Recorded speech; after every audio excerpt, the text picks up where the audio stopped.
Karen Rowland never expected to return to detective work, much less in the middle of an early retirement she hadn't even planned.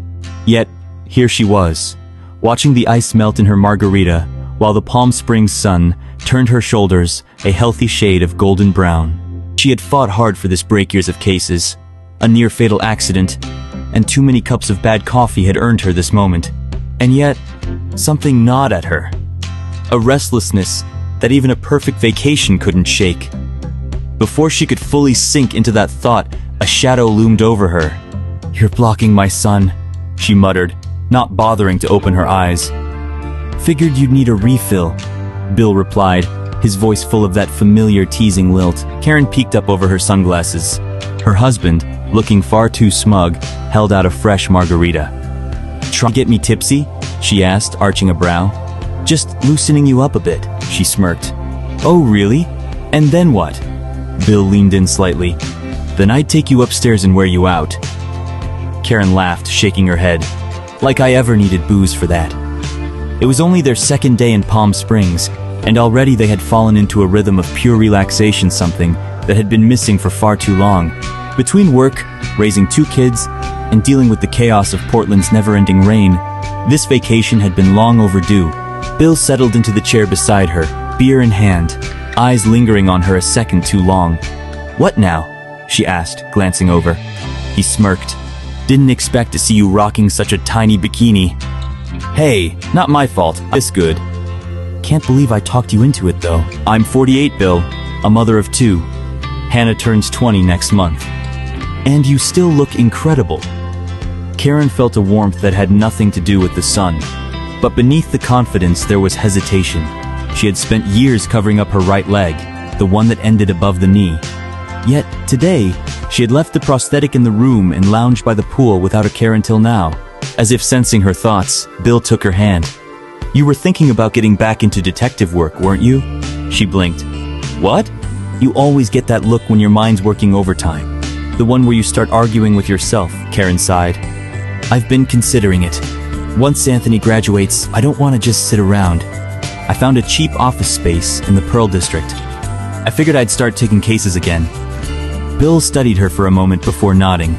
"You're not ready to retire." "Not by a long shot." "Then do it." She grinned. "I will." The rest of the afternoon was easy, filled with stolen kisses and lazy drinks. But that evening, at the resort's Italian restaurant, reality had other plans. They had just placed their orders when it happened.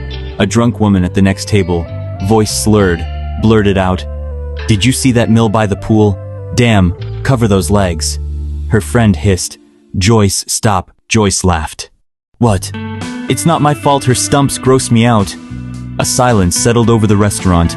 Bill stiffened beside her, his grip on the menu turning his knuckles white. Karen, however, sat still, forcing herself to breathe. She had dealt with worse, but somehow, in this perfect moment, the words cut deeper. A man from Joyce's table shot up, his face dark with embarrassment. "Maggie, Jim, get her out of here." Karen barely registered the apologies as Joyce was dragged away. "I can't eat," she muttered, voice tight. "Cancel dinner." Bill didn't argue. He signaled the waiter, who nodded sympathetically. "I'm really sorry, folks." Back in their room, Karen sank onto the bed, tears spilling over before she could stop them. Bill sat beside her, pulling her into his arms without a word. He had seen her cry only a handful of times in their 20 years together, and he knew better than to fill the silence with meaningless platitudes. Finally, she let out a dry laugh. "Did I ever mention I was voted best legs in high school?" Bill smirked. "Once or twice." She sighed, wiping her face.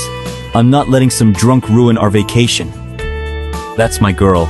They wandered outside, the warm desert night wrapping around them like a bomb. Eventually, they settled on a quiet bench by the golf course, watching the stars. "I'm overreacting, aren't I?" Karen murmured. Bill chuckled. "You? Overreacting? I married one of the toughest women I know." She smirked. "So my legs didn't win you over?" "Nope, it was your fire." Karen laughed, squeezing his hand. "Fire. That was me overheated and pregnant on a subway about to faint."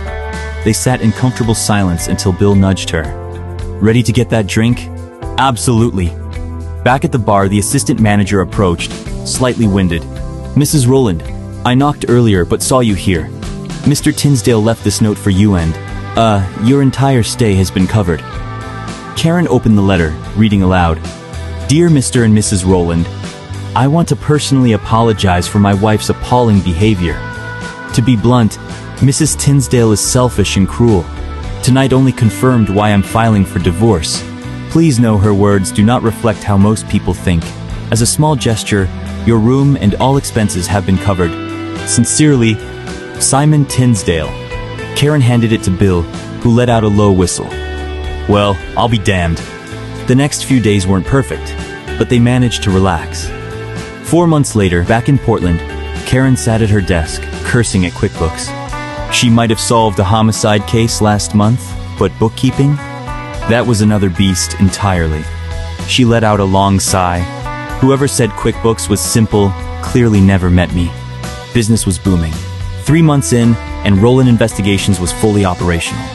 With steady referrals from her old police friend Captain Glenn Hutchins, she was back where she belonged, solving cases, stirring trouble, and proving that no matter how many times life knocked her down, she would always get back up.